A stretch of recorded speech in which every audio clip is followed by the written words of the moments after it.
ನಾವು ಯಾವುದೇ ಪಕ್ಷ ಆಗಿರಲಿ, ಕರ್ನಾಟಕ ನಾವು ಬಿಜೆಪಿ ಕಾಂಗ್ರೆಸ್ ಅಂತ ಒಂದು ನಾವು ಅದ್ರ ಬಗ್ಗೆ ನಾವು ಇದು ಮಾಡ್ತಿಲ್ಲ.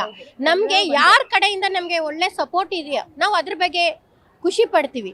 ನಾವು ಅವರು ಮಾಡ್ತಾ ಇದ್ದಾರೆ ಇವರು ಮಾಡ್ತಾ ಇದ್ದಾರೆ ಅನ್ನೋದು ಇಲ್ಲ ಪ್ರಶ್ನೆ. ಅಂದರೆ ನಮ್ಮ ಕಡೆ ನಮಗೆ ಬಂದು ಬಿಜೆಪಿ ಮೋದಿ ಕಡೆ ಅವ್ರ ಕಡೆಯಿಂದ ನಮಗೆ ತುಂಬ ಸಪೋರ್ಟ್ ಮಾಡಿದ್ದಾರೆ.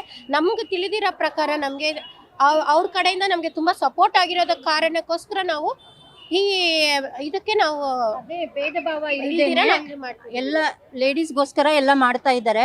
ಯಾವುದು ಭೇದ ಭಾವ ಇಲ್ದೇನೆ ಕರ್ನಾಟಕದಲ್ಲಿ ಯಾರೇ ಬರಲಿ ಭೇದ ಭಾವ ಇಲ್ದೇನೆ ಎಲ್ಲರಿಗೂ ಸ್ವಾಗತ ಮಾಡ್ತೀವಿ. ಆಯ್ತಾ, ನಾವು ನೀವು ತಮಿಳವರು ನೀವು ತೆಲುಗು ಅವರು ಆ ಥರ ಯಾವುದು ಮಾಡ್ತಾ ಇಲ್ಲ ನಾವು. ಆಯ್ತಾ, ಅವರು ಕಮಲ್ ಹಾಸನ್ ಅವರು ಸಾರಿ ಕೇಳಲೇಬೇಕು ಎಲ್ಲರ ಜೊತೆಗೆ, ಕನ್ನಡ ಜೊತೆಗೆ. ಕಾರಣಕ್ಕೆ ಕ್ಷಮೆ ಕೇಳಲೇಬೇಕಾಗತ್ತೆ ಮೇಡಮ್. ಯಾಕೆ ಅಂದ್ರೆ ಅವರು ಹೇಳಿದ್ದು ತಪ್ಪು. ಆಯ್ತಾ, ಅವ್ರ ತಪ್ಪು ಯಾವ್ದು ನಮ್ಮ ಕರ್ನಾಟಕದವರು ಯಾರೇ ಆಗ್ಲಿ ಇವತ್ತಿನ ತನಕ ಯಾವತ್ತೂ ತಮಿಳ್ ಬಂದು ಫಸ್ಟ್ ಇಂದಾನೆ ಬಂದಿದೆ ಅಂತ ಯಾರು ಹೇಳಿಲ್ಲ, ಇದುವರೆಗೂ ಯಾರು ಹೇಳಿಲ್ಲ. ಆದ್ರೆ ನಮ್ಮ ಕಡೆಯಿಂದ ಅವ್ರು ಹೇಳಿರೋದು ತಪ್ಪು. ನಮ್ಮ ಕಡೆಯಿಂದನೇ ಕರ್ನಾಟಕ ನಮ್ಮ ತಮಿಳ್ನಾಡೇ ಫಸ್ಟ್ ಬಂದಿರೋದು ಅಂತ ಹೇಳಿರೋದು ತಪ್ಪು ಅದು.